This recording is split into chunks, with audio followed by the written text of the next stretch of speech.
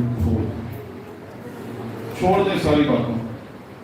ہم بہت بڑے لوگ ہیں, بہت کچھ ہیں, لیکن اگر ہمارے دل میں وہ نہیں تو یہ بات یاد رکھیں کہ ہم کچھ بھی نہیں.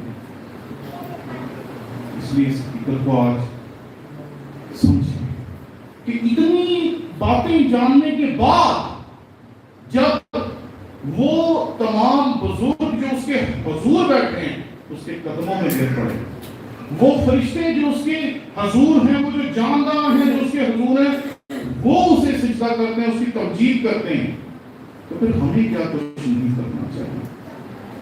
آئیں کچھ دیر کے لیے سب اپنی آنکھیں بند کریں. خدا کے حضور اس حقیقت کو سمجھیں, خاموشی سے اپنے دلوں میں جھانکیں, اور اگر آج تک آپ نے اپنی زندگی اسے نہیں دی تو آج اسے اپنی زندگی دے دیں. اپنے دل کے دروازے کو کھولیں اور آج دل سے اسے سجدہ کریں. اپنے دل سے, اپنا دل اسے دے دیں, اپنی زندگی اسے دے دیں.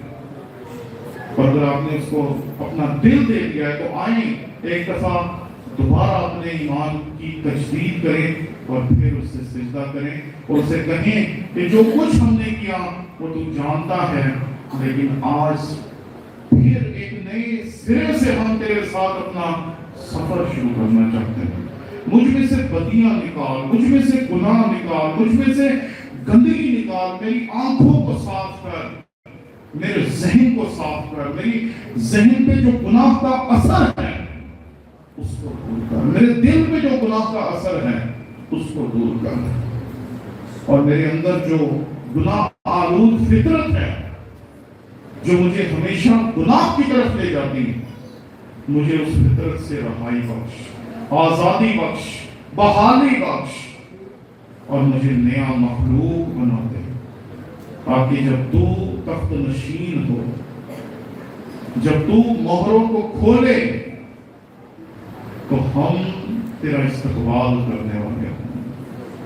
یہ فضل ہم میں سے ہر ایک کو بخش دے, اسی خداوند کے نام میں مانگتے ہیں, آمین.